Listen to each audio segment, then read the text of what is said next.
नमस्कार. आपण ऐकत आहात चैत्राली यमगर लिखित वीर प्रताप मोहिते भाग 17वा. बाहेर पावसाचा जोर वाढला होता. ढगांच्या कडकडाट मोहिते वाड्याच्या हॉलमध्ये पसरलेला सन्नाटा अधिकच भयान वाटत होता. कौस्तुभच्या हातातील रिव्हॉल्वर वीरच्या छातीवर रोखलेली होती. त्याच्या मागे उभ्या असलेल्या गुंडांच्या हातात लोखंडी रॉड्स आणि सुऱ्या होत्या. इशिता एका कोपऱ्यात उभी राहून हा सगळा प्रकार एका विकृत आनंदाने पाहत होती. कौस्तुभ, बंदूक खाली कर. हे तू काय करतोयस? काव्या ओरडली. तिने कावेरीला आपल्या पोटाशी घट्ट धरलं होतं. कावेरी घाबरून रडत होती. तिचा आवाज त्या मोठ्या हॉलमध्ये घुमत होता. गब्बस काव्या, कौस्तुभ दातोट खात म्हणाला. तुझ्या आईवडिलांनी तुझ्या नावावर जी संपत्ती सोडली होती ती मिळवण्यासाठी माझ्या वडिलांनी तुला दत्तक घेण्याचं नाटक केलं होतं. आणि आज आज वीर प्रताप मोहितेला संपवून मी या सगळ्या साम्राज्याचा मालक होणार आहे. काव्याला अजून एक धक्का बसला. ज्याला ती आपला मोठा भाऊ मानत होती तो केवळ संपत्तीसाठी तिच्या आयुष्याशी खेळत होता. वीर, तुला काय वाटलं? तू कबुली दिलीस की सगळं संपलं? नाही. तू जिवंत राहिला असतास तर कदाचित काव्या तुझ्या प्रेमात पुन्हा पडली असती आणि माझं स्वप्न धुळीला मिळालं असतं. म्हणून तुला आज मरावंच लागेल. कौस्तुभने ट्रिगरवर बोट ठेवलं. थांब. वीरचा आवाज शांत पण वाघासारखा डरकाळी फोडणारा होता. त्याने हळूच काव्याचा हात सोडला आणि तिला सोफ्याच्या मागे ढकललं. काव्या, कावेरीला घेऊन वरच्या खोलीत जा आणि दरवाजा आतून बंद कर. मी इथे आहे. नाही वीर, मी तुला सोडून जाणार नाही, काव्या रडत म्हणाली. हा माझा आदेश आहे काव्या. माझ्या मुलीसाठी जा. वीरने कठोर नजरेनं तिच्याकडे पाहिलं. काव्याला त्या नजरेत एक वेगळाच विश्वास दिसला. ती कावेरीला घेऊन धावत पायऱ्या चढू लागली. कौस्तुभने गोळी झाडली. धाड. पण वीरने वेळेत स्वतःला खाली झोकून दिलं. गोळी भिंतीतल्या महागड्या झुमराला लागली आणि काचांचा पाऊस पडला. वीरने जमिनीवर लोळण घेत जवळच असलेलं जड लाकडी टेबल उलटं केलं आणि त्याचा आडोसा घेतला. पकडा त्याला, मारून टाका, कौस्तुभ आपल्या गुंडांना ओरडला.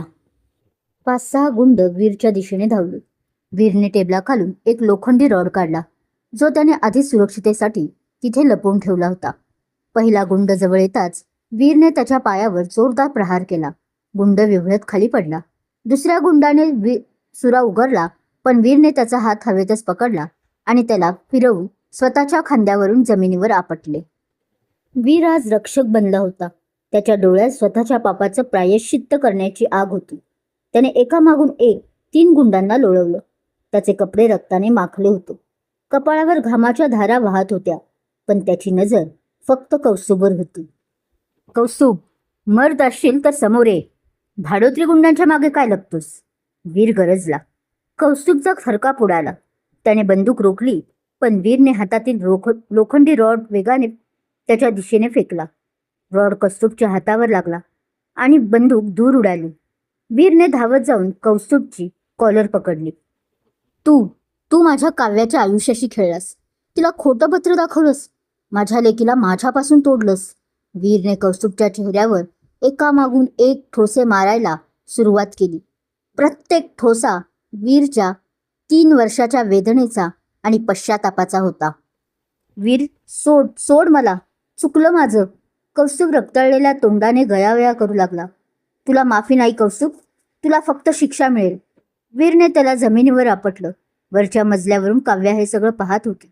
तिने पाहिलं की वीरला पाठीमागून एक गुंड सुरा घेऊन मारणार आहे. वीर, मागे बघ, ती ओरडली. वीर वळला, पण उशीर झाला होता. गुंडाने वीरच्या पाठीत सुरा खुपसला. वीरच्या तोंडातून रक्ताची गुळणी आली, पण त्याने हार मानली नाही. त्याने मागे वळून त्या गुंडाचा गळा पकडला आणि त्याला भिंतीवर इतक्या जोरात आपटलं की तो बेशुद्ध झाला. वीर गुडघ्यावर बसला. त्याच्या पाठीतून रक्ताची धार वाहत होती. वीर, काव्या धावत खाली आली. तिने कावेरीला माऊसाहेबांच्या खोलीत सुरक्षित सोडलं होतं. तिने वीरला आधार दिला. वीर, तुला खूप लागलंय. गॉड, एवढं रक्त. काव्या, तू सुरक्षित आहेस ना? कावेरी ठीक आहे ना? वीरने अडखळत विचारलं. हो, आम्ही ठीक आहोत. तू शांत बस. मी ॲम्ब्युलन्सला फोन करते. काव्याचे हात थरथरत होते. तिने आपल्या साडीचा पदर फाडला आणि वीरच्या जखमेवर बांधला. तिच्या डोळ्यातून आता वीरसाठी अश्रू वाहत होते, पण ते तिरस्काराचे नव्हते, तर प्रेमाचे आणि काळजीचे होते. पोलिसांच्या गाड्या पुन्हा वाड्याच्या दारात आल्या. यावेळी माऊसाहेबांनी आधीच फोन केला होता. पोलिसांनी कौस्तुभ, इशिता आणि त्यांच्या गुंडांना ताब्यात घेतलं. कौस्तुभला नेताना वीरने त्याला पाहिलं. कौस्तुभ, तू म्हणत होतास ना की काव्या पुन्हा माझ्या प्रेमात पडेल? आज तू ते खरं केलंस. तुझा द्वेष आम्हाला जवळ घेऊन आलास. वीर आता बेशुद्ध पडू लागला होता. काव्याने त्याचं डोकं आपल्या मांडीवर घेतलं. वीर, डोळे उघड. तुला काही होऊ देणार नाही मी. तुला तर अजून खूप प्रायश्चित्त करायचं आहे. तू म्हणाला होतास ना की तू आमचा रक्षक आहेस. मग असे सोडून कसे जाऊ शकतोस? काव्या, तू तू मला माफ केलंस का? वीरने अगदी मंद आवाजात विचारलं. काव्याने त्याच्या कपाळावर ओठ टेकवले. हो वीर, मी तुला माफ केलं. तू जे आज केले त्यानंतर माझं मन जिंकलेस तू. तू फक्त जिवंत राहा, माझ्यासाठी आणि कावेरीसाठी. वीरच्या ओठांवर एक समाधानाचं हसू आलं आणि त्याने डोळे मिटले. ॲम्ब्युलन्स आली आणि वीरला स्ट्रेचरवरून नेण्यात आलं. काव्या त्याच्यासोबत हाताला हात धरून बसली होती. पुढच्या 2 दिवसात वीरवर शस्त्रक्रिया झाली. तो वाचला होता. जेव्हा त्याला शुद्ध आली तेव्हा समोर काव्या आणि कावेरी बसल्या होत्या. कावेरीनं त्याच्या हातावर किस केलं. दादा, तू स्ट्रॉंगेस्ट आहेस. आता आपण एक हॅपी फॅमिली होऊ शकतो का?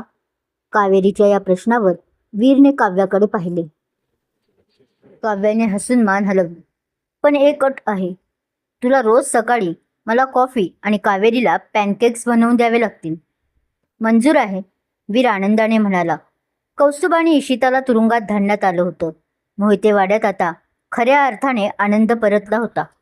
वीर प्रताप मोहितेनं आपल्या पापाचं क्षालन केलं होतं आणि एका नवीन आयुष्याची सुरुवात केली होती. हॉस्पिटलच्या त्या पांढऱ्या शुभ्र भिंती आणि औषधांचा उग्र वास आता वीरला नकोसा झाला होता. पण जेव्हा जेव्हा तो समोर बसलेल्या काव्याकडे पाहायचा तेव्हा त्याला आपल्या जखमा वेदनादायी न वाटता अभिमानास्पद वाटायच्या. वीर बेडवर टेकून बसला होता.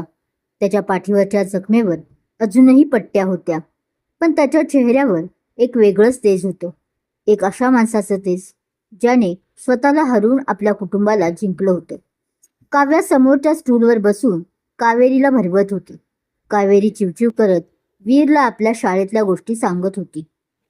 दादा, तू लवकर घरी चल ना, मग आपण पुन्हा सायकल शिकूया.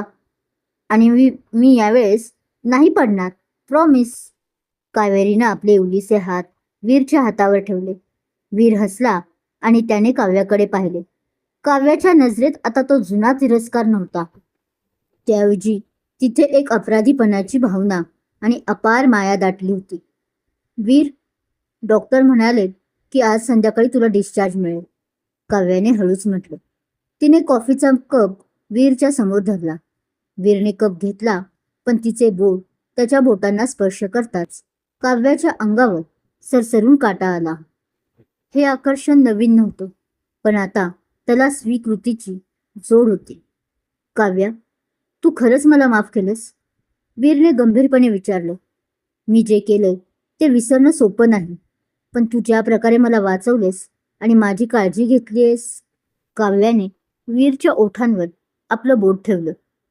वीर, भूतकाळ बदलता येत नाही, पण भविष्य आपल्या हातात आहे. तू कौस्तुभच्या विरोधात ज्या प्रकारे उभा राहिलास, स्वतःच्या जीवाची पर्वा न करता आम्हाला वाचवलंस, त्यानंतर मला जाणवलं की तू तो जुना खुनशी वीर उरला नाहीस. तू आता फक्त माझा वीर आणि कावेरीचा दादा आहेस. वीरच्या डोळ्यात आनंदाश्रू तरळले. त्याने काव्याचा हात आपल्या हातावर घेतला आणि त्यावर एक निस्सीम प्रेमाचं चुंबन घेतलं. एक मोठं संकट इशिता आणि कौस्तुभचं टळले होते. दोघेही नवीन आयुष्याला सुरुवात करत आहेत. तुम्हाला याचेही साक्षीदार व्हायला आवडेल का? समीक्षा करून नक्की सांगा. नवीन असाल तर फॉलो करायला विसरू नका. धन्यवाद. वीर प्रताप मोहिते.